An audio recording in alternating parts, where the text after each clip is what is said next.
Hello, everybody. Welcome to the E5 session for the ASFPM conference today. My name is Jamelyn Trucks. I will be your moderator. And we have the title of our session today is Flood Risk Training in Education Programs and Practices.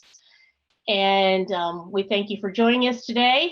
And as you all know, we'll have 3 sessions and an opportunity for questions and answers after each presentation is completed. And we look forward to hearing from each of you, and hopefully we get a lot of engagement. And it's always great to learn a little bit about our presenters and also their presentations, and we look forward to hearing from you. For our first presentation, it is Rise Challenge, Engaging Youth to Build Resilient Communities. And our presenters are Tony Mendes, and with his co-presenter is Vince Meldrum. And the presentation today is Joining FEMA Region 8 Earth Force and Resilience Action Partners to learn how students are making communities more resilient by learning about and protecting floodplain and fragile natural resources. They're also going to provide a history of how the RISE Challenge developed from idea to pilot and the pilot to the national program. Of course, there's a lot more to the presentation, but in description that was provided to you, and and we look forward to hearing about it as well. But for our presenters today, we have Tony Mendes, who serves as a senior mitigation specialist with FEMA. I know Tony from way back when, so it's a pleasure to be able to hear from him today. And he is out of Denver, Colorado, and he has 30 years of experience in emergency management. He served in the United States Army and the Colorado Office of Emergency Management prior to joining FEMA in '92. And he holds a degree in business administration and finance from the University of South San Francisco, and he studied at the University of Denver Cornell School of International Studies with an emphasis in Homeland Security. And Vince Meldrum has been active in the academic and nonprofit world for over 20 years and has led a national nonprofit organization, developed successful nonprofit corporate partnership programs, and chaired national education efforts and served as a field leader on steering committees and advisory boards. He is the president of Earth Force, and he leads a team of committed and talented individuals who set the national standard for quality civic and environmental education for America's youth. We look forward to hearing from both of them. And with that, I'll let the presentation get started.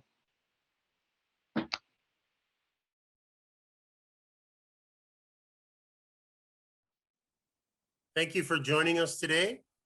We appreciate your interest in what the Federal Emergency Management Agency is doing to better engage FEMA's youth in an effort to build the next generation of leaders in our communities. My name's Tony Mendes. I'm a senior mitigation specialist from FEMA's Region 8, headquartered in Lakewood, Colorado, just outside of Denver. I'm joined by a colleague, Vince Meldrum, the Chief Executive Officer of Earth Force, a private nonprofit company who we've been working closely with over the past few years to develop, implement, refine, and grow the RISE Challenge. Today, we're going to talk about where it started and how we got to where we are today. Additionally, the concept of youth engagement, or in a general sense from FEMA's perspective, engaging America's youth, is really a fairly open and abstract concept. We're going to provide you with some real-world examples, specifically from a town called Sheridan, Colorado. Once we give you all a better understanding of how the program works, we'll talk through some of the benefits for the overall community, educators, and most importantly, the students and their families who are working throughout the RISE Challenge during the entire school year. We absolutely could not do any of this without our amazing partners. So we also want to highlight the importance of partnerships that we've developed over the years, both between FEMA, Earth Force, and others like the Association of State Floodplain Managers Foundation, as well as our partners on the ground in some of the various areas around our country that we are working in. Finally, we're going to talk about what it might take for you and your communities become a member of the RISE Challenge Greater Community. With that, I'll pass it over to my colleague Vince Meldrum from EarthForce to dive into what the model is and how we have adapted it to build and expand the program. Vince? Thank you, Tony. And I want to add my welcome to Tony's, everybody that's here to learn about the RISE Challenge. As Tony said, I'm Vince Meldrum from EarthForce. We're one of the other partners, and you'll learn about all of our partnerships in a couple of minutes, but we're one of the other partners on the RISE Challenge. And I'm here to talk to you about what is the RISE Challenge. And the RISE Challenge is a combination of a couple of things that I think creates a really unique program that is, I believe, different than anything you've heard about in the natural hazards area before. And so first I'll say it's an educational program. It's part classroom learning, it's part competition. In the classroom, what we have young people do is we have young people use what we call the EarthForce process. The EarthForce process is a 6-step process that guides young people from identifying problems in their community to working on the root causes of those problems, to developing a plan and implementing that plan to solve the problem. So in class, young people begin by learning about natural hazards and about risks associated with their communities and resilience and preparedness. They use that as part of an investigation to identify a problem that is in their community that is particularly interesting and important to them. For some young people, that is a flood hazard that happens to be right outside their school or outside their front door. In other communities, it's about preparedness for other types of natural disasters or natural hazards. And in other communities still, it can be about just the way that the community itself is designed and how it's managing stormwater. And so it varies very much by what the communities themselves find. But the young people dig into that. Once they identify and understand what's going on in their community, they pick something in particular that is interesting or important to them. They then try to find the root causes of that problem, and then they start to look at what are the things that keep that root cause in place. And they're really working on how do we make changes to that systemic problem or systemic issue so that when they make a change, it's something that lasts over a long time. And in the competition, the young people take what we just talked about from their learning from their in-class, and they develop a proposal. And that proposal we forward to a team of experts who analyze all of the proposals that we look at. They choose the top 5 of those proposals, and those 5 groups of students are selected to make a verbal presentation. So then we have a day that we call a summit. In fact, the summit for Montana was just yesterday, and from the day that I'm recording this. And at that summit, the young people themselves, they make presentations to a table of experts. Those experts interact with the kids, they ask questions, they provide feedback, but we also then rank the students 1 through 5, first through fifth. First place wins $1,000, fifth place wins $350. Those awards are provided by the ASFPM Foundation. And we make the judgment, the kids all announce their awards, and then in addition to that, we provide implementation money so that the young people can implement their project in their city. And so it's really a unique combination. On the one hand, it's a really deep learning about resilience and hazard reduction and preparedness. And on the other hand, it's a community action project where young people are really getting out into the community, they're talking to stakeholders, and they're trying to create change in their community to make their community more hazard resistant. As Tony said, we've been working on this project for a couple of years. It really started in 2017 with an idea in a conversation between FEMA, Resilience Action Partners, and EarthForce, where we started talking about what would it take to get young people really deeply involved in natural hazard mitigation and improving their community resilience. We then piloted that idea in Fort Collins, Colorado. We called it the Rocky Mountain Environmental Challenge at the time. And in the first year, I think we had 3 or 4 teachers and some kids that were participating. It's quite interesting.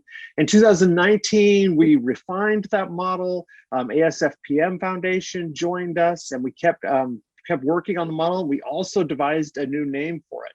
We called it the Rise Challenge. And so we developed a bunch of materials. So it's really a plug and play program now. And then in 2020, we decided to take it out. And so it's not only in Region 8 now in Colorado, and it's expanded within Colorado, but it's also in Montana. And this year we expanded it to Illinois. And so what's happening now is right now, young people from across the country in these 3 locations have developed their proposals. They've identified what they want to work on, and they're making presentations to panels of experts. And that's where we are right now. We've talked a lot about what happens and the time that we took to design it and all of that, but sometimes it's just hard to understand a project like this without seeing what happens when the project is put into play. So I want to talk to you about some students in Sheridan, Colorado, and tell you about their project that they're actually working on right now. So before I start, Sheridan is a small town in Colorado, but it's not a small mountain town that you hear about all the time. It's actually a small town that's wedged between Denver and Englewood and Littleton. So it's right there. It's an urban area, and it's about 10,000 people that live in Sheridan, Colorado. So we're working with a group of students there. The students had been doing some assessment of the flood hazards in their community, and they found that their track at the local high school, which is pictured here, was actually flooding almost on an annual basis, and that flooding was causing the track to buckle and shift, and it really wasn't usable anymore. In fact, it had gotten so bad that the principal at the high school had just decided that the students weren't going to use the track anymore. They were just going to take them to a local high school from Englewood, where they were going to go ahead and run there. And so the students, they saw this flooding problem. They went to the school administration. They said, hey, we'll work on this flood project, and we would really like to solve the problem with the track. And so what we would like you to do is replace the track. And they talked to the administration. The administration just said, look, the track gets a lot of flooding. It floods almost every year. And we're not going to be able to replace it because it's $2 or $3 million. And we replace it now, we're going to have to replace it again in a couple of years. And we just can't afford that. So instead, we have this plan, as I described, they're going to go to Englewood. And the students didn't particularly care for that answer. They thought, we deserve to have a track at our school just like any other school does, and we'd like to solve this. And so they did a little bit more research, and they found that there's a tributary that actually runs right alongside this track. You can't quite see it, but it's there between the road and that stripe there.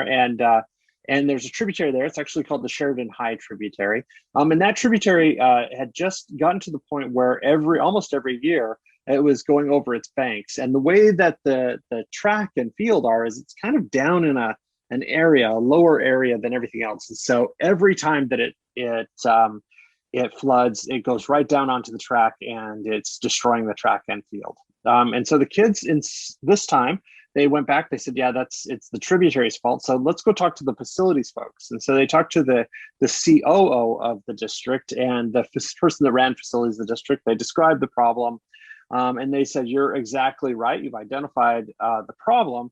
The problem is that we can't afford to fix it. And so the school district just doesn't have the resources for it. You're going to have to talk to the stormwater person at the city because he's the one that's responsible for this. And so the kids went out and they talked to the stormwater person at the city, and he agreed with them again. They gave him a tour of the tributary, showed him where the flooding was happening, and he totally agreed. And he said, yeah, I agree, but I just don't have the money to fix it, right? That's beyond our budget, a little small town of 10,000 people. And so, I don't think I can help you. And so the kids, they were still unsatisfied with where the problem was going. And so they went out into their community. They talked to a lot of the folks who live there. They found that this had been a reoccurring problem, this flooding, for a long time. There's a lot of community belief behind trying to fix the problem. And so this time they reached out to some experts on flooding in the area, and they asked, where would we go to get some solution to this? How would we try and solve it? And they found that they could actually talk to a group called the Mile High Flood District, and that the flood district would often help communities the size of Sheridan and others deal with flooding problems. And so they approached the flood district. They found the person that was responsible there. They brought him out to the field and showed them the problems, and they got agreement that this was the problem and they had a good idea for a solution, and they just needed the money. But instead of being turned down this time, This person said, yeah, I think there is a way. If we have enough community support, which the kids could identify, if we have enough momentum behind it, we think there's a way to try and solve this problem. And so over the last couple of weeks, the kids have had drainage engineers out, they've had other stormwater professionals out, and they're in the process of developing a proposal to generate the funding that would solve the stormwater infrastructure problems that are leading to the tract flooding, and are going to over the long term, if they get this money and they get this support, they'll be able to fix the problem. The school will be able to have a track, and they'll solve everything that's going on there. So right now, in addition to all of that, while that is going on, they're also developing a proposal for the RISE Challenge. And that proposal they'll present on May 5th when we have a summit for the young people, and they'll compete against the other students that are there for a cash prize of up to $1,000 that they would win, and for money that would help them do some implementation stuff. And so that's kind of the RISE Challenge in a nutshell, is that it's a program that gets young people to really think about the problem in their community, to dig into the root causes, but then to reach out and try to influence the structure around them in a way that solves the problem. So a lot of times when we talk about this, people ask us, what value does this create in communities? And people ask me in particular, why would FEMA want to be working with young people and getting them involved in local flooding? And for those of you that are floodplain professionals and worked in the flooding and FEMA for a long time, it makes perfect sense to you. But I do want to talk about the value that a program like this creates in communities. And we've divided this up really into two elements. So I'm going to talk to you about the teachers and the students, and then Tony is going to talk to you about how it fits into FEMA's larger plan and creates value for FEMA.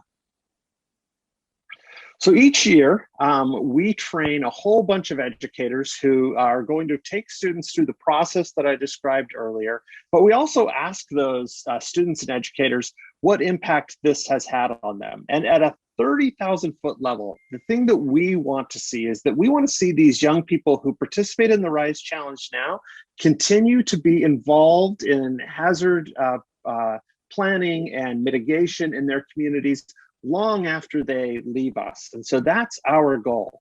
And so if you look at some of these numbers that we get, like 85% of the kids that participate in the program say, yeah, they're more interested in preparing for natural disasters in the future. 81% of them believe that they can be a leader in the effort to solve natural disaster issues, that they can work in their community. 77% say they're committed to continue working on that. And 81% say that they are committed, that they're going to be involved in natural disaster projects in the future. And so for us, that is a really amazing return on investment, because what we're seeing is we're seeing young people who are becoming civically engaged around these issues. So the kids in Sheridan that I was just talking about that have convinced the floodplain district to invest some money into changing infrastructure, those kids are middle school kids. So they're between the ages of 12 and 15.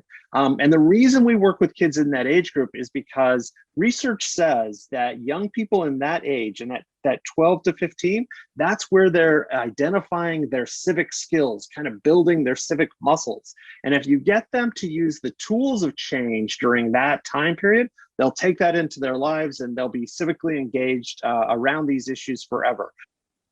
At the same time, this is having a big impact on educators. So what we do is we're training educators to approach working with young people in a wholly different way. And that actually is impacting the educators. And ignore that all the numbers are 75% here. It's one of those weird quirks in statistics where that just happened to be our results this year. So the educators are starting to see things like they believe that kids can make a difference in their community, that they want to integrate natural disaster and hazard curriculum into their classrooms, right? And that they themselves want to be better in terms of how they prepare their homes and how they prepare their communities for natural disasters. And again, I'll take a little bit of a side note here, is that these young people are also taking it home. And they're talking to their parents and their grandparents about what they're learning and what they are doing. And there was a young woman in Fort Collins a couple of years ago who we interviewed after the program, and she had told her grandmother about the project that she was working on, and her grandmother said to her, yeah, that's been a problem, for 50 years. I'm glad that someone is finally trying to tackle it. and it was her 12-year-old granddaughter. What I'd like to talk about now is what we think some of the RISE challenge impacts are on our local communities. FEMA's really into the idea of community resilience. And how we go about that is working with the whole of a community. Communities are made up of various sectors, governments, of course, business and industry, schools, and faith-based organizations, and also community organizations. But one of the things we try to do is establish a sense of collaboration and partnership where the different aspects of the community come together and work towards some common goals. FEMA has a planning requirement where every community and tribe, down to the city level, is required to develop a local mitigation plan that identifies the hazards and risks that that community faces, as well as identifying things to do about reducing those risks. The RISE challenge fits perfectly into this planning cycle. When and if there's a disaster or an emergency in that community, people will take that mitigation plan off the shelf and use it to inform mitigation projects and activities to overcome the problems that are faced from that. Mitigation really is about long-term reduction of threats and hazards to the built environment, as well as reducing the impact and loss of life. FEMA is really about creating community resilience through the idea of establishing and building a culture of preparedness. Using this place-based and project-based learning the RISE challenge has, brings many partners to the table, including the students, teachers, faculty, administrators of the school districts, community leaders that the children approach, as well as businesses and the home. The family members of the students all benefit from the students learning about from hazards and risk reduction that the students are working on with their projects. The outcome of the program is knowledge, but it's a co-production of knowledge in that we think that the students learn as well as the teachers. The community learns as well as the business owners. The families learn. Every part of the community helps to make it stronger, more resilient. This really is an innovative approach, and we think that by increasing awareness of the overall sense of disaster planning and what to do about those disasters in communities will help every aspect of the community to be more resilient. Again, FEMA's focus is really building that culture of preparedness, and the RISE challenge fits right into that.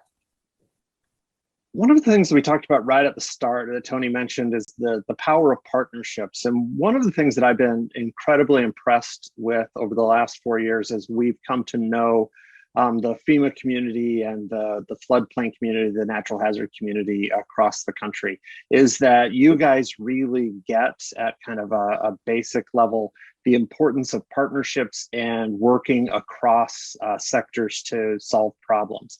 The RISE challenge is no different. And I want to talk to you for a minute about some of the partnerships that we've created to make this work. As Tony mentioned at the top, the RISE challenge is really the work of a series of organizations that have come together. The first conversations were between FEMA and Earth Force and Resilience Action Partners. Those conversations really centered on this idea of what could we do to engage young people in a really deep and meaningful way to increase the number of people that are involved in community planning around resilience and hazards and such. Not very far after we started that conversation, we engaged some people from the ASFPM Foundation, and they proved to be really interested in it as well and have been both great thought partners, and they provide the awards for the young people that they win every year. And so they've just been great partners for us to do it. But it's the combination of the skills that each of these partners bring that has made this really successful. At Earth Force, we're experts at getting young people between this idea of understanding something and acting on it. At FEMA, you guys are experts on understanding natural hazards and how the systems work and all of that. And our great partners at Resilience Action Partners have some incredible insight into things like the power of communication and how you say something in the right kind of way and so on and so forth. And ASFPM has just brought to us a whole smattering of other partners in local areas that has just been precious to us as we've grown the program. So that's where it started. A couple of years ago, as I mentioned, we decided that we were going to take that cool little pilot program and we were going to make it larger. We looked for a couple of places. We wanted to be in the West again in Region 8, and we wanted to try in a new region. So we started Rise Challenge Big Sky and Rise Challenge Illinois, which is in Region 5. In Montana, we found a fantastic nonprofit that does teacher professional development and really works with young people around empowerment. They're called Brightways Learning, just a great organization who has been really a fantastic partner so far. They actually just held their youth summit yesterday from when I'm recording this, but they held their youth summit, had some really great projects and had done some great job into reaching into some tribal lands as well. And then in Illinois, we are working with a statewide partnership called the Environmental Education Association of Illinois. And they have helped us reach a whole new audience there. And the partners from FEMA that we've had in Region 5 have been fantastic as well, both in terms of lending their thought partnership, their expertise to what we do, but also in terms of helping us reach into the community and make sure that we are engaging communities in a way that's meaningful. So where does it go from here? We started in Colorado, we moved to Illinois, we're moving to Big Sky in Montana, and now we're starting to think about how does the Rise Challenge become a national program? And so we're scouting for places where we could take the Rise Challenge over the next couple of years. And as you see from this map, you know, we are interested in going across the country and making this an experience for young people everywhere. So if you are interested, if this piques your interest and it's something you would like to talk to us about, on the next page, there will be my contact information. But in the coming 5 to 10 years, we hope to take the Rise Challenge to all of the FEMA regions and as many communities as are interested in it. As Tony has said many times, we have invested a lot of time and effort into make this a plug and play program as much as possible. And it really is something that can be picked up in a region with, or in a state or a community with a minimal amount of work, and we're there to help all the way through. And so that's the future of the Rise Challenge. I'm going to cap off just by saying thank you to Tony and his team, the Resilience Action Partners team, and everybody that we've worked with for the next couple of years. And I'm just going to ask Tony, is there anything, last things you want to leave us with? Thank you, Vince. We really do appreciate the partnership and collaboration between FEMA and EarthForce and all of our other partners. And we'd like you to seriously consider helping us grow the Rise Challenge throughout the nation. Thank you. Thank you to Tony and Vince for a wonderful, wonderful presentation. And I don't see any questions right now, but I want to reiterate two of the comments that have been provided, which was, you know, it's great to see programs like this and have an opportunity to learn about them at a conference like ASFPM, because I wasn't aware this was going on, and I have a soon-to-be 6-year-old who talks to me about when does hurricane season start. Of course, I'm in New Orleans, and it's front of mind for him. We were in the bathroom last night with a tornado warning, as a matter of fact. And he lives and breathes and understands hazards, but so many children don't have a parent that lives and breathes it. But it's such a great opportunity for them to learn at such a young age. And how exciting it is, and the great work that you're doing, having children build their own civic duty, with also learning and helping educating others. And what a great example from the school. And my question really, I don't see any additional questions, but where are we now? That was May when you recorded your presentation, right? Have the assessment of the different teams has it been conducted, and was a winner chosen? I'm going to let Vince Meldrum talk about that, but each of the 3 areas and the 3 states that we have so far has been conducting their summits Okay. And it's been a competition between the various classrooms. A series of judges look at the written proposals. And then during the summit day itself, there are video recorded presentations by the kids themselves that undergo a second level of judging. And I'm not 100% sure about Illinois, but we have had successful summits in both Colorado and Montana. And I'll let Vince talk a little bit more about that. Great. Yeah, just adding on to what Tony said, as he said, we have conducted actually all 3 of our summits. And Illinois was as successful as the other 2. And some really cool kids projects. There's some kids in Montana, for instance, that are getting the city to form a youth climate change council, or trying to get the city to do that. And then some kids on the east side of Chicago that are upset about flooding in their streets and sewers, that are working with a city council member to change downspouts that currently pour directly into the sewer. So kids do some cool and interesting things. Absolutely, absolutely. And I again, as a mom, this is close and near and dear to my heart. And I love hearing about these types of opportunities for the children today, and to learn and to be a part of something like this that just helps them grow.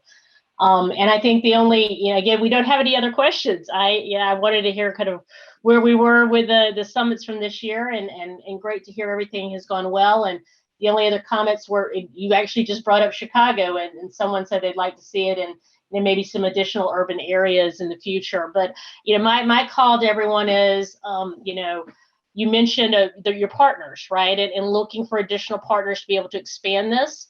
And I think not obviously your existing partners, ASFPM Foundation and FEMA certainly are and your resilience action partners, but at a local level, right, who you can really kind of engage with and get to those communities. And this is an organization that's all over the country, right? So and my call to action for those on the call today is, if you've got, if you have a relationship within your community that would be a great partner, to certainly reach out to and Tony, right, and share that and try to build those additional opportunities for them in a program like this. Yeah, I would just add, if you're with FEMA, give Tony a call, and if you're an outside organization, drop me an email, and I think we can definitely help you find a way to bring it to your town. Great. And I think with that, I think we need to wrap up from a time perspective, unless someone had again, there is a comment here. Oh, there's a couple questions, sorry. We did get how to get involved. So we answered that question, to either reach out to you or to Tony, and your contact information is available in the presentation, I believe. And then just an announcement from Ann Terranova, who is with the foundation, and one of my colleagues, that there is going to be a meet and greet tomorrow morning from 10:30 to 11 with the Rise Challenge team. And that there's going to be booth at the ASFPM Foundation, booth EO3. So just make sure, if you weren't reading your comments, I feel like everybody goes, don't do that. Everyone can read them while they're looking at the screen. But just wanted to announce that and provide that announcement as well. The only other question we had was, how was the program perceived during a virtual time? And then after this, we'll wrap up. Yeah, it was successful. It's been an interesting year for everybody, teachers as well. And I think educators had to adapt, and we helped them adapt and change. But in all 3 of the locations, it worked quite well. And I'm just going to say hi to Anne as well, since she wrote in there. There will be Rise Challenge staff tomorrow will be at the ASFPM Foundation meet and greet time. So great. And again, thank you both. And we will move on to the next presentation. Thanks. Hello, everyone, and welcome to Statewide Virtual Training, FFMA's approach to education during the pandemic. And I am Mike Rimoldi. A little bit about myself. Currently the education champion for FFMA, currently a project manager for JS Held, previously the building official for Hillsborough County, Florida. I'm a CFM, CBO, and other ICC certifications like many of you probably have, and blah, blah, blah. You're not here to hear about me, you're here to learn about virtual training. So let's move forward. So why virtual training? Here's why. I think this looks familiar to everybody. COVID-19, the coronavirus, whatever you prefer to call it, impacted everyone last year, and we had to make a change. Our impacts at FFMA were felt through cancellations, as many of you probably experienced as well. Our in-person annual conference was canceled. Our in-person classes were canceled, and our FEMA in-person classes were canceled. So basically, our education program looked like it was going to come to a screeching halt. So what did we do? We panicked. No, we didn't panic. We went virtual. So we put our heads together and said, hey, what can we do to address this? What can we do to overcome the idea that, we can no longer meet in person?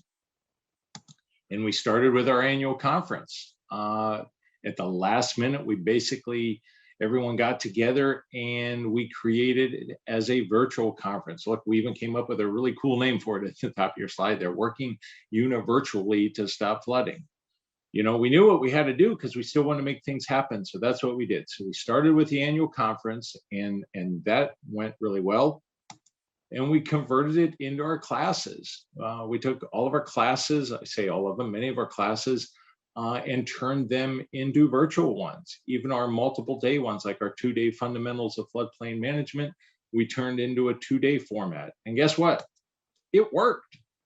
Now, yeah, I'll admit it didn't work to the effect of, a private company sending somebody into space, but we felt pretty good about it and we made it work.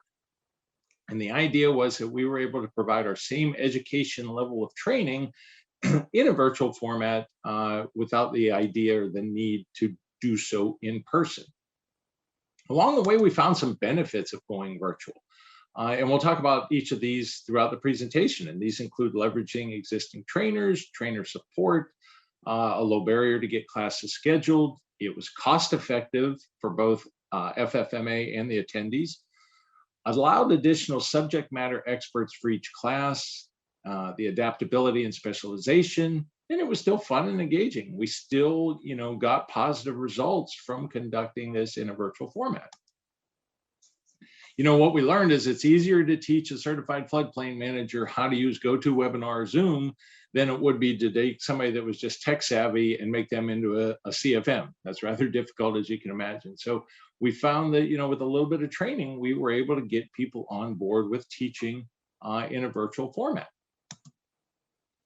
We did this by having an additional person in each class, logged into each class. So we have the instructor, then we have a support person. And that person is still online, acts as a support role, helps run our polling questions along the way, handles incoming questions from attendees that might use the chat, or if they want to speak, they'd raise their hand and that person could address them. And it manages the tech needs. If all of a sudden somebody writes in and says, hey, I can't hear, or I don't have video anymore, that support person can handle it and the main instructor doesn't have to do so. So, it provides that support, that background for the main instructor so they can focus on teaching, and the support person handles all the behind the scenes items, if you will. Lower barrier to get classes scheduled. And, some of these were just based on the need for a venue. As you know, it's difficult sometimes to find a place that's large enough to hold people, that has significant parking, that's available during working hours, things like that. Well, when you're doing it virtually, you don't need that. There's no travel logistics, so you avoid that need to coordinate travel for people. If it's a trainer that has to be there early, they may have to spend the night the day before, and then they have to get there, and in a state like Florida, it's not a small state. So, if you're talking about driving 3 or 4 hours to go somewhere, it can be a logistical problem in trying to figure that out. And it's not just for the trainers, it's for the attendees as well. Oftentimes you might have somebody that says, hey, I can't afford to drive 4 hours to a class, but when they can do it virtually, it makes a big difference. It's cost effective for both FFMA and the attendees. There's no travel cost. You don't have to have a hotel. You don't have to pay mileage to get somebody there. You may not have to pay for parking. Depending on the venue, you may have to pay for parking, and that's avoided. So, there's been a financial benefit in doing so as well. There's no out of office time. This is huge because, as a manager of, 150 plus people myself in the past, it's difficult to have people because, you have to let them go to training. But when they're out of the office, their work isn't getting done. And if it's an inspector, a permit clerk, a plans examiner, your floodplain manager, essentially their work kind of stops while they're out of the office. Well, when you can do that virtually, they can log into the class, they can watch part of the class, participate, maybe they can get caught up with some of their stuff at lunchtime or on the breaks. If nothing else, they're at least still in the office. So, they can tell people, hey, I'm going to be on a webinar for a couple hours, give me until 2 o'clock, then I can come and assist you, as opposed to them being out of the office altogether. Attendees can log in from anywhere. And I'm totally convinced in some of our classes, there were people that were doing this. They were logged in from the beach. We couldn't prove it. We didn't know. And honestly, we didn't care. They were there for the class. They were there to attend. They participated. Who cares where they're logging in from? But it's a benefit for the attendees as well. They could be at home. They could be in their office. It doesn't really matter. They were logged in. They were participating. They were learning the material. It's convenient for everyone. One of the big things we found is that it allowed additional subject matter experts, i.e. speakers, for every class. And that's huge because, typically in an in-person class, we'd have one person, say myself, we would talk all 8 hours. That gets tedious for the people in the class. They like to see it mixed up. They like to hear from different people. And sometimes that expert view can be helpful. It's easy to bring in experts that know more about what that one sole instructor would, particularly if it's one given area. So, say I want to bring an expert into my mapping class or my fundamentals class to talk about mapping. I can do so virtually. That person comes in, they talk for an hour or so on mapping, they're out the door virtually. And it was easy to do that logistically, whereby if it was in person, it would be really difficult to get that person there live just for say 1 hour or 2 hours of the class. So we found that one of the great benefits is we can have a 2-day class, and it might be comprised of a main instructor and 5 or 6 other speakers that, might talk for an hour, hour and a half, maybe 2 hours in that 2-day class.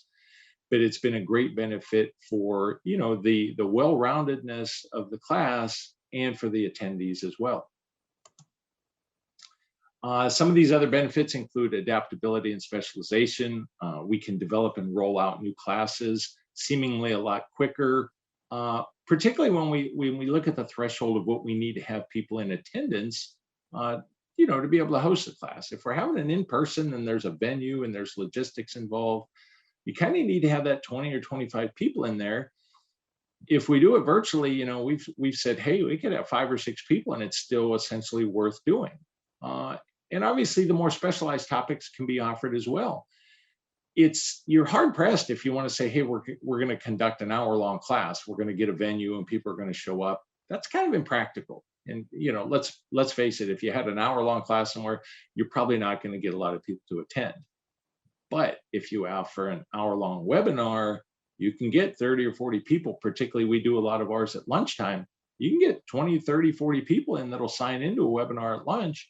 Convenient for them, convenient for us, the material's getting learned, and it's an across the board benefit that we've seen and experienced, in our last year or so doing this. And guess what? It's still fun and engaging. Still puts a smile on your face. People are still happy. It may not have all of the nuances that you do in an in-person class, but the flip side is, I think some of the people are fun and happy because they didn't have to drive somewhere. They didn't have to fight traffic to get to a class first thing in the morning or at the end of the day. So, if it puts a smile on your face like our little cat friend here, then it's worth it. So what are the drawbacks? Okay, I don't want to just share all the good things. You're sitting there going, wow, Mike's just got this Pollyanna approach. No, there are indeed drawbacks. And let's talk about some of those. Power outages is probably one of the big things. We're here in Florida. I'm in the Tampa area, the lightning capital of the world. You're going to have power outages. And that's not to say you wouldn't have them in an in-person live class as well, but you can still have them You can have them remotely whereby one person's power goes down, it affects the class. What we found is beneficial in this is since we have 2 people logged on to teach the class as an instructor and support personnel, if say the main instructor's power goes down, the support person can come on and provide some backup. That backup may be singing karaoke, telling some jokes, but more seriously, it would be initiate some instruction discussion. Like, hey, while Mike comes back on, let's talk about some of the subject matter that, we've seen in the class so far. So, power outage is something we have to expect, and prepare for, whether it's backup power, multiple instructors, what have you. Internet failures, yeah, that's a given. I mean, we've all been involved in something where our internet's gone down, whether it's been teaching a class or making that purchase we just had to make on Amazon and the internet fails at just the right time. Just once again, something you prepare for, and having that backup person in the class can help kind of address some of those, or at least smooth them out if they occur. Computer issues, we all have those bugs that show up. Once again, the support person's helpful for that.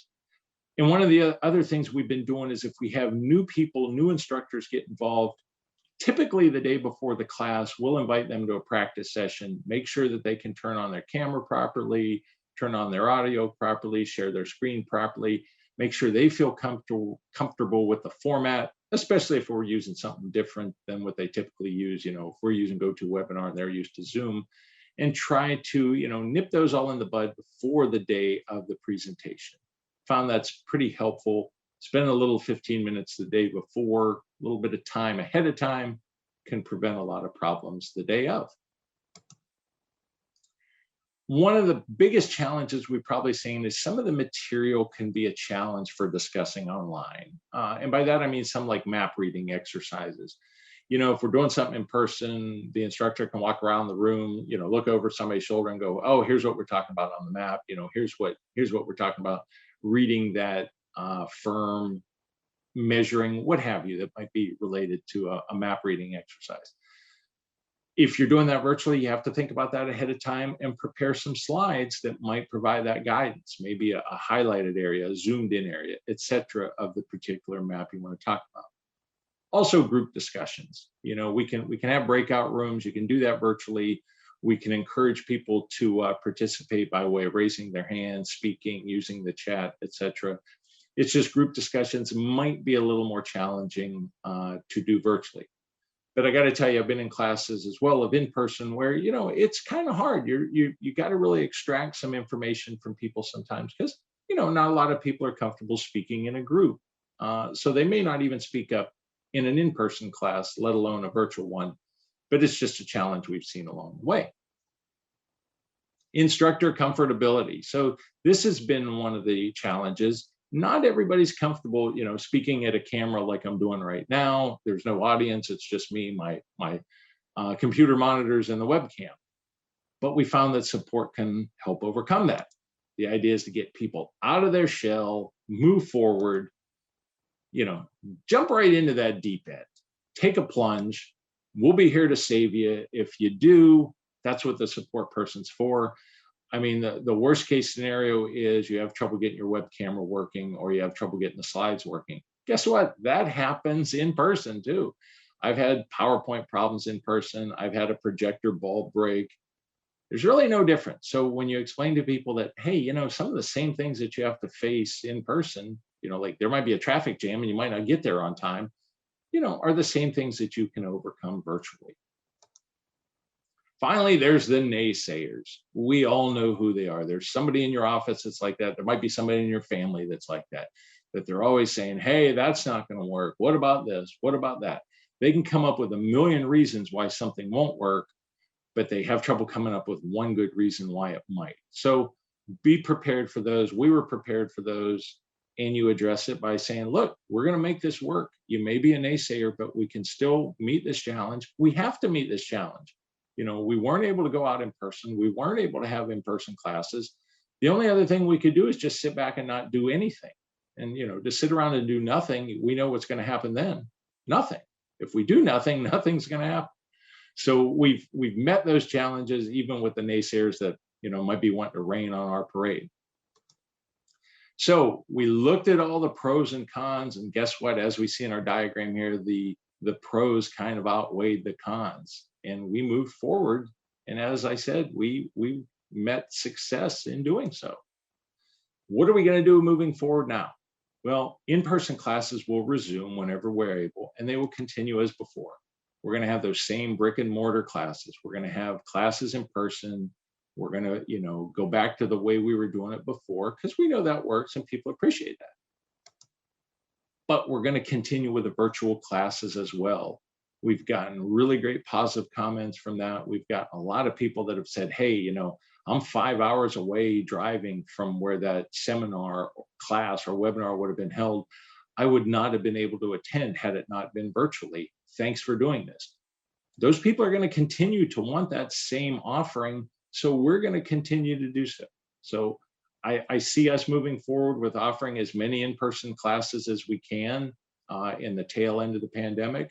But I also see us offering just as many virtual classes as we can, because we know that's what people want. We know it's convenient for them. Why would we stop? We've worked with a good thing here. We've developed a good thing. We've seen its success, so why would we quit now? If you'd like more information, you can go to the Florida Floodplain Managers Association website, see some of our classes, see some of our future offerings, and what we're working on. Just the idea that all of the classes that we had before, we're kind of working at making those conversions. Sure, some may be difficult to convert, some may not be converted at all, but we're also creating new classes that we didn't have as in-person classes before that we now have as virtual ones. That being said, we are at the end of our presentation, and I believe now we are set up to take some questions and answers and open discussion. So let's do so.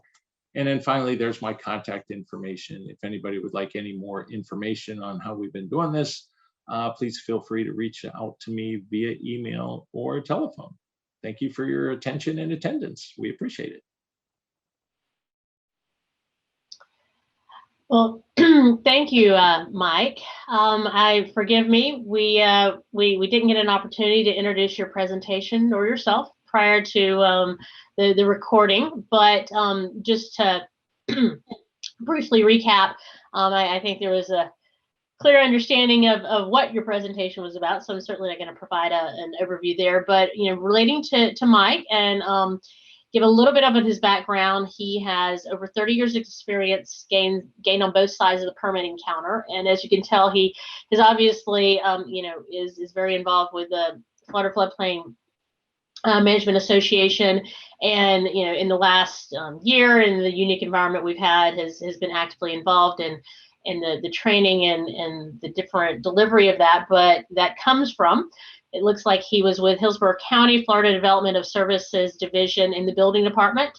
He was a plans examiner and was the general manager of building code compliance and contractor licensing. So, obviously brings to the table a lot of background and knowledge of a lot of what we do, right, within as floodplain managers and floodplain administrators, and has spoken and been a part of and spoken in national media outlets on CNN, Good Morning America, Weather Channel, speaking to that knowledge that he has, and obviously it's been translated to the opportunities and the training that have been ongoing during this unique environment. I'm still learning how to speak and engage virtually myself. I think we're all, some of us have gotten better, but I think in some ways we're all looking at that. How do we see the takeaways from what we've learned in this environment, what we've learned virtually, those challenges as you spoke to, right? That how do we kind of integrate what we learned was a challenge in a virtual environment that we saw that we can maybe leverage the tools that we've created in this virtual environment back to the in-person, training environment. I look forward to seeing that as well, because I think that is kind of the future we're looking at. Question we have, great, we have a few questions here. Sarah, for those of us running a national training initiative, do you have any advice on how to handle the time differences in a virtual environment? Mike? Wow, that's actually a good question. Yeah, so I mean, that was something that you'd have to address but not impossible. When you think about it, if you have a conference call, we have conference calls all the time that might bridge the East and the West Coast. So, it might be something that the class has to start a little bit later on the East Coast to be able to, provide for the West Coast people to call in, without having to get up at 4 a.m. So I think probably the biggest thing is if you're going to have attendees or you're going to have presenters that are on multiple coasts across the country, you just have to adjust the time schedule accordingly. And I know that sounds easy to say, and it does require some logistics, but something to consider, particularly if you're going to have both attendees or presenters that might be in different time zones. Absolutely. And Kelly, are you going to have hybrid virtual in-person classes, or are both going to be separate? Kind of tag along to the comment I was making. So yeah, and that's a great question, because we're actually looking at planning one right now that would probably take place at the end of July, whereby I'll be teaching in person. We may have other presenters come in virtually, and we may allow attendees to come in virtually as well. And one of the things we found is really the only limitations are with the venue. That you have to make sure you have a venue that has a good internet connection, a webcam, a microphone. Otherwise, the presenter's going to be stuck right in front of their laptop and not going to be able to move around the room. But if you have a camera in the room, if you have a microphone, if you have the ability for the speaker to wear a microphone, that's not impossible to have. So you could essentially have 20 or 30 people in the room, obviously, as many as the room would allow, still meeting COVID requirements and everything, and yet still open it up virtually and have people attend in that manner just the same. And one more. Besides polls and group discussions, what are some, and I love especially with people that have the level of experience that you have, what are some other good icebreakers and ways to keep people involved and engaged? Yeah, so one of the things we found, the polls, we always sign in early, so we try to do a little bit of conversation before the class. We don't just come on 1 minute before 9 o'clock and say, okay, we're here, we're just talking. We may sign on 20, 30 minutes ahead of time. So we start to, try to reach out to people. Hey, where are you from? What do you do? Because when people register, we know they're from, X county, X city, X organization, but we'll reach out and say, okay, what do you exactly do there? We know you're probably a CFM or you're aspiring CFM, but tell us more about what you do, whether by way of the chat or if you want to unmute your mic, if you want to speak as well. So just trying to get those people that level of interconnectivity, if you will, or that personal touch that says, just because we're all sitting in front of a computer, it doesn't mean that you can't have interaction go both ways. Almost the same as we would do in an in-person class. If an in-person class 15 or 20 minutes before I'm in the front of the room, hey, what's everybody do? Who had the worst driving experience to get here? Whatever it might be as small talk, doing the same thing virtually. And virtually we turn it into, hey, where are you logging in from? Are you still working from home? Are you working remotely? Things like that, just to try to make the class just as real as if you were sitting in a classroom participating from that aspect. Great, and great ideas. And it's that integration, carrying over what we know works well and just translating it to a new environment.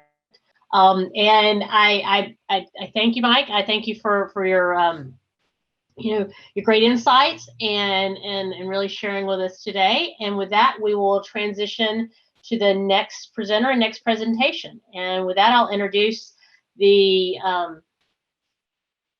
title of our next presentation is the ABCs of Facilitating a Virtual Community Meeting. And we have two presenters, Kelly Keefe with AECOM and Mackenzie Houston. And a little bit about the presentation, our abstract, and I'll take just a short snippet from it. Virtual platforms can provide us with new opportunities to engage with the community and document that process differently. It's true, challenging to keep face-to-face momentum and excitement in a virtual environment. We've been learning a little bit about that from our previous presenter as well. But the reality is that virtual tools can save time and money and allow for larger audiences, right? There's trade-offs. And, a little different when, active engagement for training, right? People want to be there. Community engagement sometimes, it's a little different dynamic, right? So we look forward to hearing and give you a little background from Kelly. She has 20 years of experience supporting local, state, and federal governments with building robust emergency management programs. She serves as a program account manager, providing support for maintaining integration of outreach efforts across risk map providers on the Compass PTS team.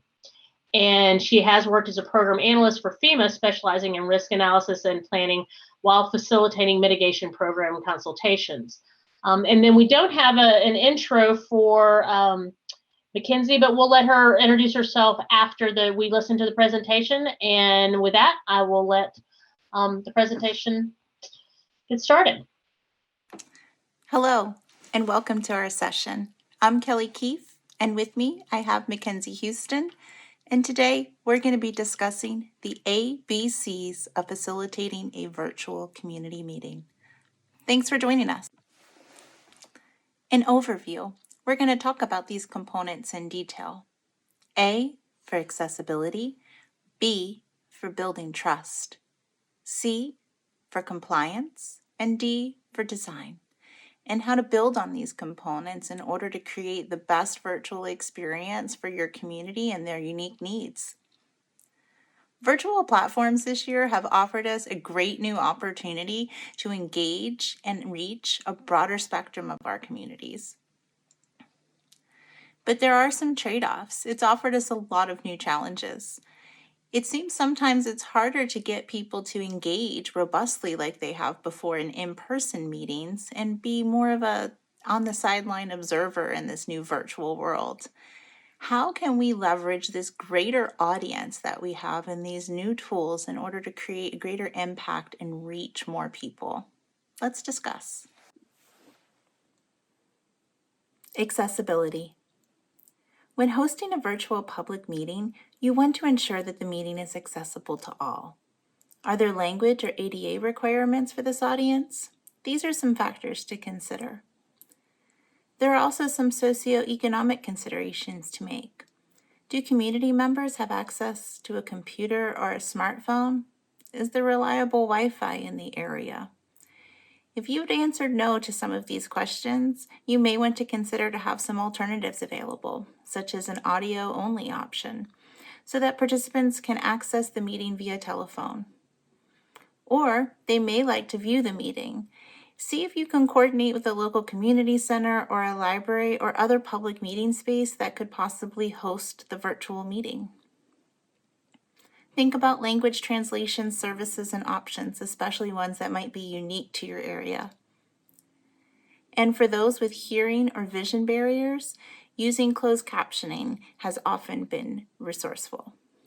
Another option is to record the meeting so participants can get a transcript. Also, we have found with the recording meetings for future viewing has also made these meetings available to people that have childcare for elders, young ones, or other family members so they can view it at their leisure. The World Wide Web Consortium is an organization that develops standards, and they support materials to help others understand and implement accessibility by providing multiple ways for people to participate virtually, including written, verbal, and visual methods. Visit section 508.gov for help reviewing websites and electronic materials for the Americans with Disabilities Act. Partners and stakeholders are challenged to adapt to a new way of building trust without eye contact and handshakes. So how do we build trust without eye contact and handshakes, right? Some things to consider and incorporate into your virtual meeting are emotional check-ins, icebreakers, and web cameras. Emotional check-ins help people to feel more comfortable speaking up later in the meeting and also help you test the temperature of the room. You can do this by asking a question as simple as, how is everyone doing? Or you can ask a question that's going to be more focused on the content of the meeting. So you can ask something like, What questions do you think need to be addressed during this meeting? You can convey the importance of an emotional check-in by making it the very first item on an agenda. Check-ins might be unfamiliar to some, so don't expect everyone to embrace this idea. Don't expect everyone to participate, and don't get offended. So you, as the facilitator and the leader, can help set the tone by modeling good check-in behavior first. Another way to help build trust is an icebreaker. An example of an icebreaker could be something like, what's your favorite ice cream? What's your favorite basketball team? Or what's your name, job title, how long have you been there? Something like that. You're probably wondering though, how do you conduct an icebreaker virtually? There are a few ways that you can do this. You either can have everyone unmute their microphone one at a time and speak. You can have them use the chat box, or you can conduct a live polling. From our experience, we get the most engagement when we do a live polling or ask participants to use the chat box. There are many live polling options that are available, but I'm only going to name a few, and they are Mentimeter, Direct Poll, and Poll Everywhere. Many of these platforms are free to use with some limitations, so depending on what your needs are, the free version may not work for you, and you'll want to select the paid option. My team mostly uses Mentimeter, and our participants enjoy it for its interactive polling, live Q&A, live quizzes, and the ability to create word clouds live, obviously. And lastly, but most importantly, you want to turn on that webcam. I know many of us hate the webcam, but the webcam is very crucial when it comes to building trust. So it's important because it shows the audience that you are personable and you want to connect. In doing this, it will encourage others to feel more comfortable turning on their webcams as well without having to be asked. This will foster a more sociable, interactive, and engaging environment. Compliance. Every state is going to have its own statutes governing open meetings. Open meeting laws protect the right of the public to be notified of and to observe the deliberations of public officials as they make decisions that form public policy. The law varies by state, so make sure you check the specific requirements where you are conducting meetings. You'll also want to verify which meetings are subject to such laws. It's a given for regularly scheduled meetings like city council, county council meetings, and planning commissions, but what about online open house and community workshops? Ballotpedia provides information about open house meetings and open record requirements by state and is a great starting point. It's also a good idea to contact your city council, county council clerks, and legal counsel where you conduct business, and they can verify the specific requirements in that state as well. Many of the same rules for in-person meetings will still apply for such meetings, like proper notice, posting agendas in advance, providing ways for people to comment and provide feedback, keeping the meeting minutes, recording comments, making the meetings and meeting minutes comments publicly accessible afterwards, and recording the meeting so people can watch or listen later. Design. There are some key elements to a well thought out meeting. The first of them, the agenda. In a virtual platform, you aren't going to be able to read a room, and it's going to be hard to modify on the fly. So it'll be easy to lose your audience's attention without an agenda. Be sure to send the agenda ahead of time and include information on the virtual format being used and include pre-meeting exercises. This is going to give everybody a good level of comfort with what they're going to be working with when it comes to meeting time. When you do have your meeting, be sure to be on there early. This is going to encourage people to turn on their camera once they see your camera is on. And if they have any lingering questions like technical difficulties, this is a good time to address those before the meeting officially starts. At the beginning of the meeting, take a moment to orient the audience to the tools that will be used and set some meeting rules, such as keeping their phones on mute, or typing questions into the chat box, or raising their hand, or using other technical functions.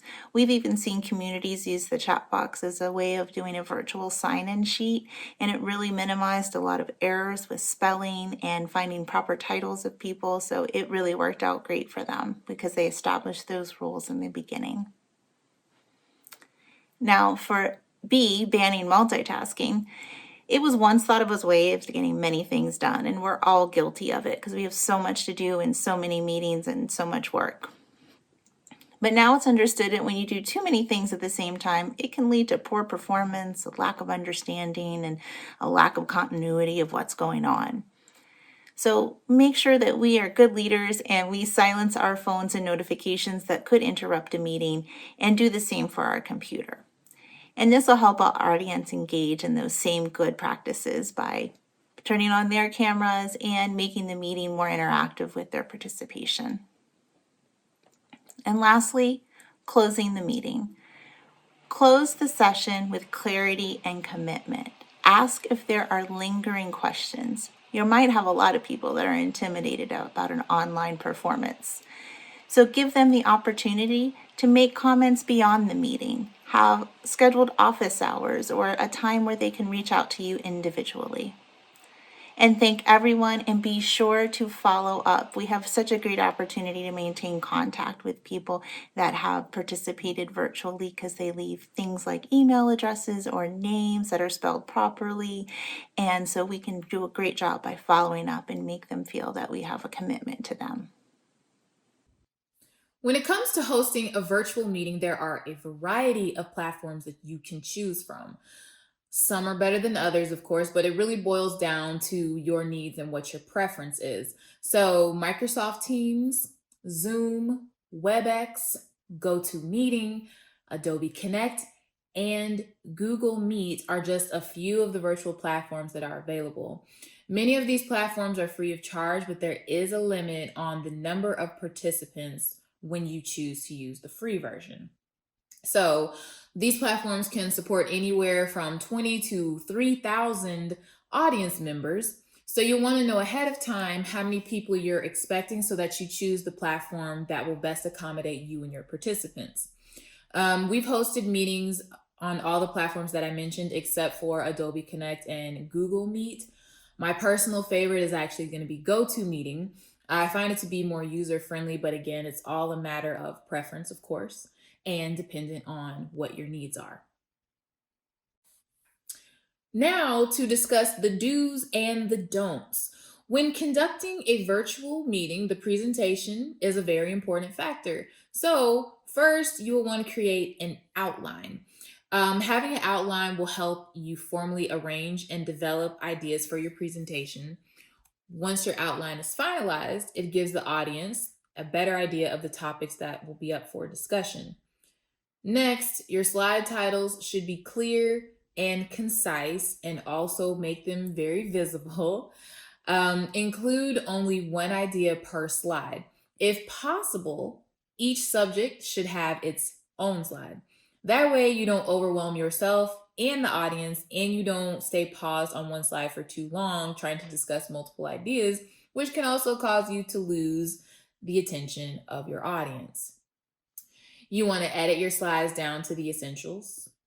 Try not to include any unnecessary information, and use images rather than text to convey complex ideas. Images tend to do a better job at keeping the attention of the audience. So if it makes sense to use more pictures than words on certain slides, please do so. Lastly, your images should have space to breathe. This will give the slides a cleaner, more professional look. Now that we've discussed the do's, here are some things you want to try to avoid in your presentation. Do not make your text too small. There's nothing worse than being an audience member and being unable to read what the presenter has on their slides. Granted, they should be listening to you, but being able to see what is on the slides also makes it easier to follow along with what you, the presenter, is saying. Don't overfill and overwhelm your slides. Too much text and or too many images can make your slides look very busy, which in turn makes it difficult for the audience to focus on what is before them. Don't overlap the logo with content. So many of us will have a company logo at the bottom of our slide. So if you have any logos on your slide, do not allow your text or your images to overlap it, okay? You'll want to adjust the image and the text accordingly, and that keeps everything very clean, very neat, and very professional looking. Challenges. There's only so much information participants can absorb, and especially complicated and technical information. We may need to have more meetings and have them shorter in duration. Not having the ability to sense the energy or take the temperature of the room is really going to be challenging. So we're going to have to find ways to really get folks to engage with us and see what they're thinking. A lot of that will take roles and responsibilities when we're having virtual meetings, of having someone dedicated to present, another person note-taking, and another one monitoring questions and answers. These are all great opportunities to find more ways to engage. And then connecting personally through eye contact and facial expressions with your audience. It's really hard to carry those over in phone town halls or other aspects where we aren't always able to see someone so clearly, or they're just a tiny box versus somebody presenting in the room and really feeling their energy and their scope. Opportunities. Virtual meeting engagement has offered us so many new opportunities. We have improved participation in meetings. People are more available and more willing to show up. Let's embrace that. We also see reduced cost, reduced travel and logistics required to engage with critical stakeholders. This has given us opportunities to meet more often with frequency. And the ability to do a better job with detailed meeting follow-up, letting voices be heard and followed up with. Takeaways. What are some key takeaways we can bring back with us? There's a lot of details that go into these virtual meetings, and it's a lot to keep track of. No one's going to do it perfect every time, but we can learn some tips of the trade. Think about training and tutorials. What kind of training is your team and your attendees going to need in order to participate more fully? Many platforms offer several trainings to help users navigate the platform as well as host. Most are short, concise videos that can help prepare you for what to expect. And again, it's a lot to keep track of, so this is a good opportunity to delegate some roles. Think about who the presenter is going to be and have a dedicated person to take notes, another dedicated person to monitor that chat room for any questions that pop up. And also it's a good idea to have a technical person on hand that can kind of fish out any of those technical issues that are happening with folks. It's also a good idea to provide a single resource fact sheet along with a PDF of the presentation to help participants follow along, no matter how they're participating, either virtually or what they're seeing visually or hearing, and so everybody can be on the same page, or take it back with them and more fully absorb all that information. Another little detail is lighting. Lighting can make you appear more friendly, especially if you're lit from the front versus the back. And this is always a great way to help our users not feel so intimidated. Sound is another detail that comes up. It's great to do a sound check to make sure that you are crystal clear and don't have any unintended background noise, and that everybody can hear and there's no glitches or cutoffs. Dry runs and practice, they make progress. And perfection is overwhelming and often intimidating, but the more we practice, the more we're going to get better at this. So incorporate coaching and dry runs and logistical and tech support before the meeting, and this can sometimes help troubleshoot. Muting participants, we've all been there and it's happened. At a meeting, You may have someone with background noise and they don't realize that they're unmuted. So learn how to identify participants who want to comment and then control their speaking ability individually. And often this can be done by raising hands or having them unmute themselves. Otherwise, a participant may not realize, and it could be a big distraction to your meeting. And lastly, create a personalized experience through breakout rooms. This often can kind of recreate an in-person feel. It reduces negative feedback or comments often, but it also gives folks a chance who might be a little bit shy or intimidated to feel like they're having a more personal connection like they would with an in-person meeting. Seeking progress versus perfection. Not everything will go right, and that's our opportunity to learn and create better methods. There isn't a one-size-fits-all approach. We are going to have to give our communities a voice in how they want to be heard uniquely. Remember when we threw spaghetti at the wall to see if it was done?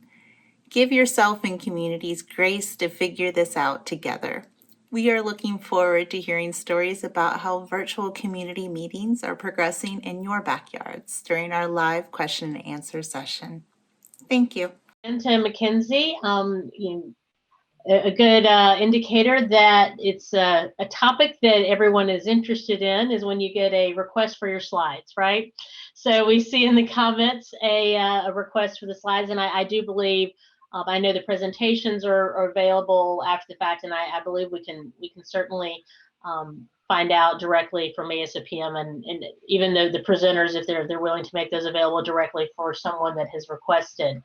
But I will say this, thank you to you both. I think it's great to see a step-by-step, looking at each one of those pieces and using that experience and saying, this is what we've seen, and having a process and approach, and, it gives you kind of a way to look at the options that you have available. And with that, though, Mackenzie, I didn't have a bio on you, so I would like you to just say a few words about yourself before we answer. We've got one question, and then hopefully we'll have a couple more after you introduce yourself. Okay, sure. So similar to Kelly, but not as long as Kelly. I've actually worked with local, state, and federal governments for about 10 years. And I'm very well versed in the world of virtual meetings. And that's previous to COVID. So I've done a lot of local community meetings centered around initiatives for like community health disparities, community engaged research, and ways to build trust with the community when it comes to the government and things like that. So that's my background. Great. And obviously very well suited for this topic. So it's great to hear from both of you. Question, and look at that, it gave us that opportunity I was looking for a question. From Terry Camry, how do you address the subconscious mistrust? Oh, wow. Because from lag time between the speaker's voice and their image on the screen and the inconsistent eye contact. These issues magnify the often inherent mistrust that the public has of government officials and staff. It also causes literal headaches. It's very, very specific and descriptive, but yeah, I'll hand it off to you, Kelly or Mackenzie. Sure. Yeah, I figure, this is one of those things, it's not a panacea. It's going to be so hard for us to find the perfect fit for everyone. And sometimes that mistrust, I don't know that there is an absolute solution for that other than our frequency and our actions. And so I think the biggest issue will be follow-up.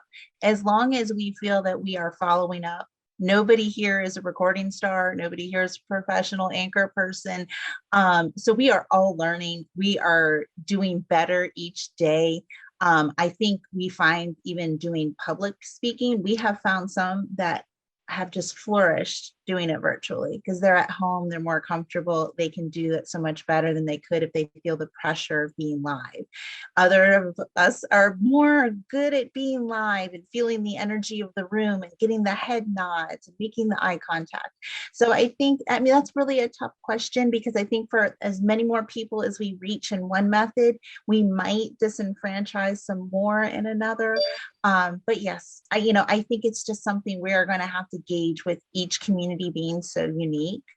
And I think I did see another question about, I think it was about what the best platform is. And that's going to be another one. It's really unique to the communities.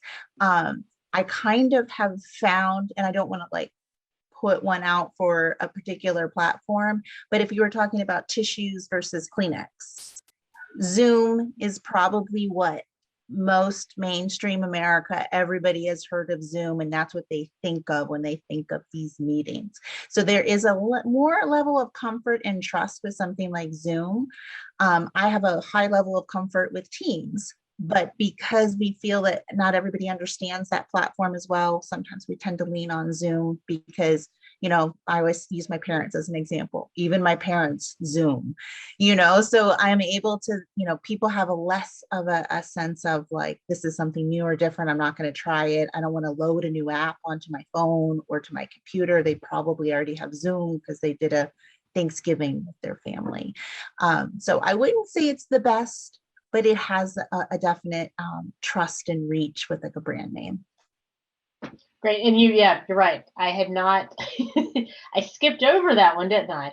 But yeah, and because I felt like y'all did a really good job of also addressing that, saying, you know, it depends, right? In the presentation, I think, you know, Mackenzie kind of spoke to that as well. So, yeah, and we even talked about, like, we do some frequent meetings where we go back to areas, which sometimes when we were doing them live, we didn't have that ability due to travel and scheduling. And so we found we got more and more trust with that frequency. And so we started seeing people put their Zooms on and invite us into their homes. And that made us feel like not only special, but we made a breakthrough that they invited us into their home because they felt like we know these people and we trust what they're talking about and we trust them to be in our home. And that really said a lot about, like, I think the frequency and the follow-up. And that's great. I mean, I think we are in an age where I feel like we're reaching more people because there's just that ability. It's just the ability of time, and you know, there's so much less time, and it does give more people an opportunity to be engaged, especially when it comes to public meetings and issues that, you know, that we're really speaking to on this for this particular presentation. I know we've only got a couple more minutes, so let me see if we can answer ones that are, let's see, learned a lot. That's great. Good positive kudos, right? Great presentation, learned a lot. And then maybe we'll take one that maybe we'll combine two, maybe the one from Chase about working better for in-person versus certain audiences and vice versa. And then regarding Jamie's last question here, that's talking about tailored to individual property owners. It's kind of a little bit of a platform. Is there a better platform for certain types of meetings for in-persons versus, I mean, I think you've kind of spoken to that, but I'll let you add if you've got anything to add there. And then sensitive, how do you handle sensitive situations? I'll leave it, we'll just say what Jamie's asking that's specific to a homeowner, but I think there is. How do we handle sensitive, you know, information and engagement? Is it the breakout room, right? But you know, what other options? I answered it for you, sorry. Yeah, no, I was going to say the breakout room, right. But you are still going to find people that is something new that they haven't done before. They might not have a level of comfort with it. So we've kind of coined like office hours. I know other folks have used that as well, where it gives people time to absorb the information, think about their question, and know there's a dedicated time they can go back and speak to somebody individually. It's not just like speak now, forever hold your peace, that they need to come up with that information right then and there. But yes, the breakout room is for those that are ready, which you do find that, and then you'll have maybe dedicated office hours where people can feel more comfortable, you know, and a lot of times we've done that where we've walked people through how to use the platform, and then they're like, oh, this is what they're doing at work. Now I know how to give myself a new background. Right. So even though it wasn't necessarily related to risk or flood, they felt that they gained something and they learned something, and that I felt gave us a bridge of trust that they knew we were there to support them in even the small things. And that's great. And I will, unfortunately, we have a lot of interest and great comments, and of course, Your email was provided for follow-up. So if anyone has any questions that we weren't able to address in this format, not just with Kelly and Mackenzie, but also all of our speakers today, please feel free to reach out to them if there was a question that popped into your mind after the presentation and you didn't have an opportunity to ask at that time. Please feel free to reach out and ask those questions. And we appreciate everyone taking the time to be with us today. And I hope you enjoy the rest of the conference and learn a lot. Great to have everyone here. We thought we were going to not have any questions because we're at the end. It's always great. Yeah, everybody's hanging in there. It's great engagement. We really, I know we all feel like validated a little. It's great. It feels good. It feels good. Everyone have a great day. Thank you. Thank you.